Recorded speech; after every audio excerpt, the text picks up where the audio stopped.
मौलाना साहब ने एक्चुअली गुफ्तगू भी की है मीडिया से। उन्होंने कहा कि इमरान खान की जानब से मुलाकात के लिए उन्हें कोई बाज़ाब्ता पैगाम नहीं मिला है और अगर इमरान खान मिलना चाहेंगे तो भी हम सोच समझ कर फैसला करेंगे।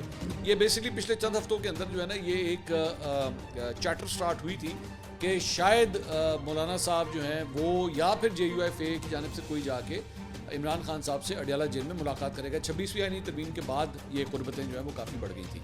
तो बाद में जब ये ज़्यादा चैटर इसके ऊपर शुरू हुई थी तो JUIFA की जानब से मुर्तज़ा साहब जो हैं उन्होंने आके ये बात कही थी कि जनाब पहली बात तो ऐसा कुछ हो नहीं रहा, लेकिन अगर होगा भी तो मेरी ये राय है मौलाना साहब को कि ये मुलाकात जो है वो मौलाना साहब को नहीं करनी चाहिए, बल्कि सेकंड या थर्ड टियर लीडरशिप को जाके जो है वो इमरान खान साहब से मिल लेना चाहिए। अच्छा, ये बयान भी जो है वो ज़्यादा अच्छे तरीके से नहीं लिया गया था PTI के अंदर कि भाई ये क्या बात हुई, मतलब आप हमारे लीडर से जाके अब सेकंड या थर्ड टियर लीडरशिप मिलेगी। आमतौर पर पार्टी का सरबराह ही पार्टी के सरबराह से मुलाकात करता है, आमतौर पर यही होता है। तो इसलिए अब मेरे ख्याल मौलाना साहब ने भी अभी ये क्लियर कर दिया कि हमारे पास तो इस किस्म की कोई बातचीत ही नहीं है।